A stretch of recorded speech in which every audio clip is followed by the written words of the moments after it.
The most powerful technology companies in history did not begin with powerful logos. They began with experiments, detailed, decorative, and sometimes cluttered. Early designs reflected a world where computers were rare and mechanical. Nothing about them suggested global dominance. As technology evolved, something else changed. Logos flattened, colors reduced, details disappeared. Shadows and gradients were stripped away. What remained were symbols engineered for speed and scale.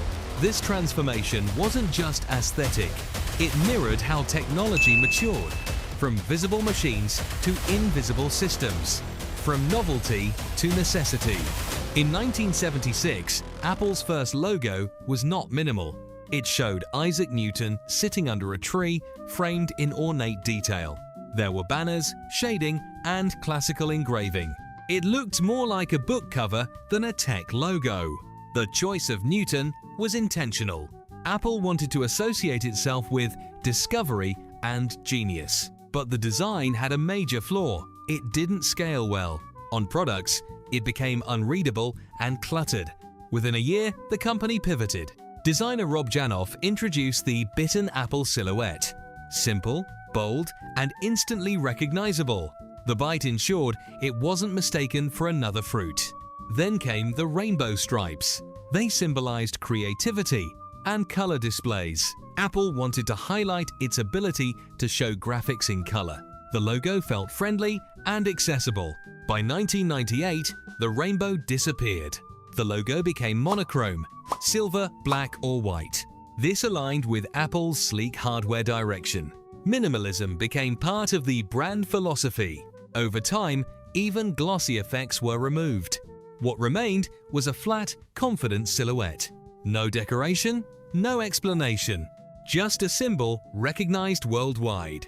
If Apple evolved towards simplicity, the next company had to evolve towards structure.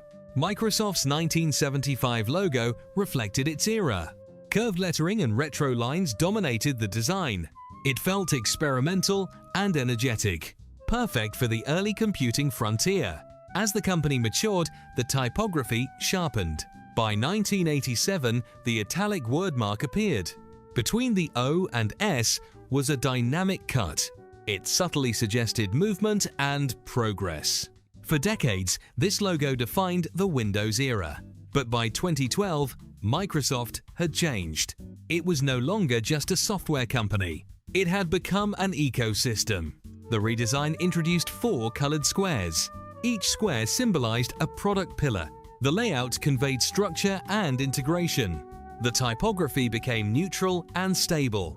Microsoft's branding shifted toward architecture, from expressive to systematic, from energetic to foundational.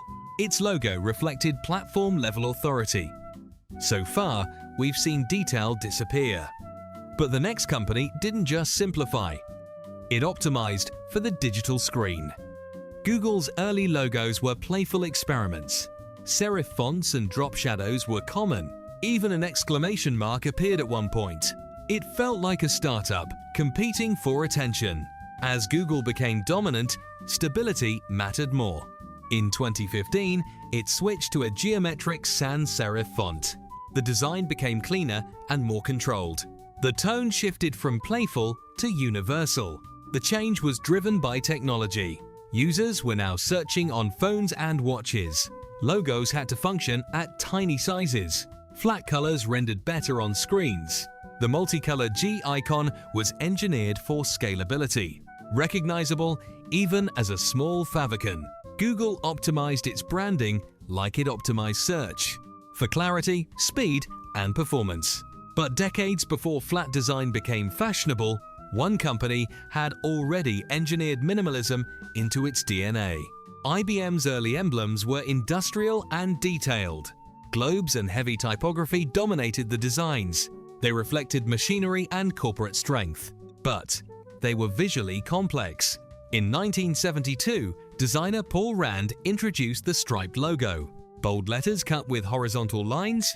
The stripes symbolized speed and scanning lines. They also improved reproduction on early screens. The design was both symbolic and practical. stripes printed more consistently than solid blocks. The identity was engineered, not decorated. It anticipated the digital future. Unlike others, IBM didn't need drastic simplification later. Its logo was already minimal and functional. While trends shifted, it remained steady. Consistency reinforced trust and authority. Amazon's first logo in 1995 looked nothing like the brand we know today. It featured a literal river running through the letter A. The design referenced the Amazon River. It was symbolic but visually weak. Soon after, the company experimented with bold typography. Large black lettering dominated the wordmark. It felt serious and corporate, but it lacked emotional connection. In 2000, the defining element appeared, a curved arrow stretching from A to Z. It formed a subtle smile and carried multiple meanings at once.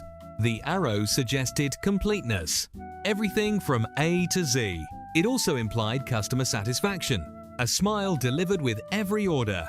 Over time, gradients disappeared. The logo flattened and became cleaner, but the arrow remained untouched because the concept was already strong. Amazon's evolution wasn't about simplification alone. It was about strategic messaging. The logo became a promise, not just a name.